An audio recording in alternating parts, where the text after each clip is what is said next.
Hey there, everybody. Today we're going to talk about how you can use imagination to change your brain. And I'm going to give you a tip where you can start using it immediately, no matter where you are and what you're doing. You can start to use this technique to actually change your brain. I'm going to start by telling you a story. The story goes back to before COVID, a couple of years ago, where we took my 11-year-old nephew to Disney World. And as he was working his way up to getting closer to the date, is he was really anxious. He was really worried. He was afraid that the rides were going to be really scary and that something bad was going to happen. And so he was just working himself up into this almost frantic state of anxiety, worrying about these roller coasters and these rides. But I'm really proud of him. And when we got to Disney World, he made the choice and he actually got on a roller coaster, and the experience was totally safe. He had a blast and he wanted to do it again. In just 2 minutes, the way he had imagined it had been completely replaced by a new experience, and one that wasn't scary at all. And so here's the fun question that we can ask is, what if he had imagined a safe experience before he had gotten on the roller coaster? Could he have changed his entire experience going up to the stay at the park? Could he have changed the way that his brain was preparing for this experience? And that's what we're going to talk about today. I'm Dr. Nicole Cain, and I am an anxiety freedom warrior turned anxiety freedom rebel, and I have a naturopathic medical degree and also a degree in clinical psychology. And today, you're going to learn about imagination. And this is just one of 14 tips that you're going to learn from the Anxiety Freedom Challenge on helping you get your life back from anxiety or panic. Did you know that about 1 in 3 people in the United States have an anxiety disorder that's actually diagnosed? And this includes phobias, post-traumatic stress disorder, and PTSD in terms of a big chronic traumatic event, or even what we call micro Ts, or small traumatic events. And the mainstay of modern medicine is the pill for an ill model. But you're going to learn about this amazing, powerful technique that you can, like I said, use almost anytime and anywhere. And to start, I want you to do me a favor. I want you to close your eyes, and I want you to imagine a creepy little spider crawling up the back of your arm. Really get into it. Imagine its fuzzy little feet tickling up your skin, all of its legs quickly running up your shoulder and then up to your neck. And okay, I'll stop here because if you're anything like me, you're probably getting the heebie-jeebies right about now. And that is because according to research, real and imagined exposure to a stimuli or threat are not a whole lot different at the brain level. In fact, according to research out of the University of Colorado Boulder in the Cain School of Medicine, imagination works just as well as experience to convince the brain of something.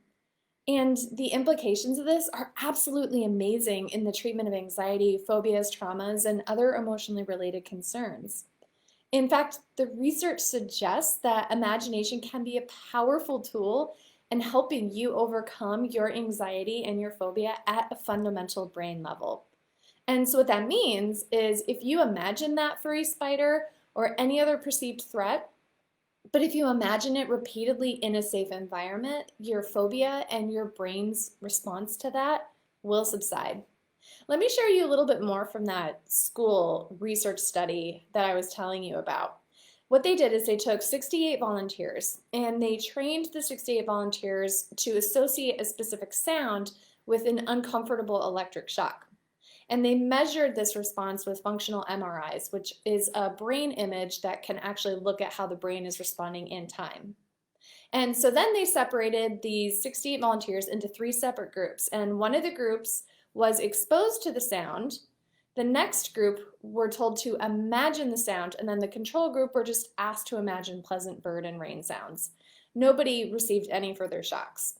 And so then the scientists looked at the 3 groups and they looked at the functional MRIs and they looked at how the brain responded. In the group that imagined hearing the sound and the group that heard the sound, there was almost no difference on the functional MRI when they actually had the shock paired to them. The brains responded almost identically to as though they were getting the shock, even though they were just imagining it. And the brain paired those two stimuli together. So our brain can be very associative. And then they continued to have them imagine the sound, or they continued to play the sound. And in both groups, they found that the formerly fear-inducing sound no longer caused fear and panic. The brain actually learned how to become unafraid. So how can you start applying this right now? And the first step is to clear up a common misconception, and that is that one might assume that the way to reduce fear and negative emotions is to imagine something good, but the truth is the opposite, actually. The more effective strategy is to imagine the threat, but without negative consequences. And so that means that if you have a memory or a trigger that's no longer serving you, or if it's getting in the way of you living your life or writing the next chapter of your story, you can actually use your imagination to tap into that brain time capsule and change it. You can literally change the way that your brain is wiring and responding to a memory or trigger. So let's do this quickly together. To practice, I want you to bring up something that is just only mildly disturbing or mildly distressing, whether it's a moment or an intrusive thought or a memory. And then I want you to imagine that you go to that self. So for example, I had a client recently who she was talking about being at work several years ago and she got embarrassed in a meeting. And so she keeps having that memory come up and it's bothering her because it's making her anxious to go to meetings now. So what we did is we imagined her now self going to that time, going to that memory, and she imagined a totally different outcome. She imagined that she didn't get embarrassed. She imagined that she said what she wanted to say in the way that she wanted to say it.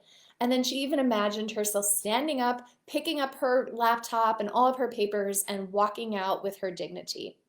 And so we practiced that exercise. And as she did that, she found that the trigger, the intrusive thought, the memory became less and less and less bothersome.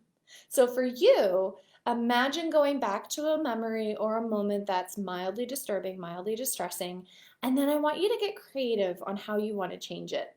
Maybe you bring a helper with you. Maybe that could be a friend or a mentor or a beloved animal or a higher guide, spiritual power. And whatever it is, go to that moment, bring with you your helper, and then get creative with how you would have wanted it to play out. And start to imagine that. And the more that you can fill in the blanks with imagination, the more effective the imagination exercise is going to be. And so one thing that I've done when I've done this work is when I go back and I'm working on my little self and my little parts, I'll often like catapult her, like I'll put her in an air balloon and then we'll leave where we were and we'll go and see beautiful scenes and I'll take her somewhere wonderful and magical. And this is a technique that we've been using for decades in trauma-informed therapy, but we just didn't know the neuroscience behind it very well. So your homework over the next couple of weeks is to practice imagination. Practice going back to memories that are bothersome and disturbing for you, and then imagine a different outcome. Imagine a different way of feeling in that moment. And I promise you that if you practice this, that your brain will start to respond, your brain will start to change, and the symptoms of anxiety and panic will start to subside.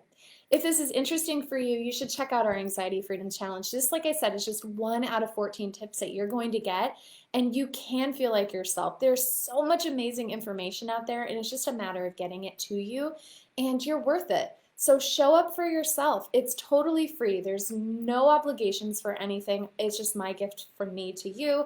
And so Haley will put the link in the group in the comments, and so just simply go to the group, give us an email that works for you, and then we're going to send you the book, lots of videos, and you can get started on changing your life and writing your story the way that you want it. It's been so great to see you. I'm Dr. Nicole, and if you want to learn more about my practice, make sure to go to my website, www.drnicolecain.com, and then also like this page, share this video if there's anyone in your life that you think would benefit from it, and I will be here every Wednesday and Friday, 1 o'clock Eastern, and so check back next time. It's been so great to see you, sending you so much love. Take care. Bye.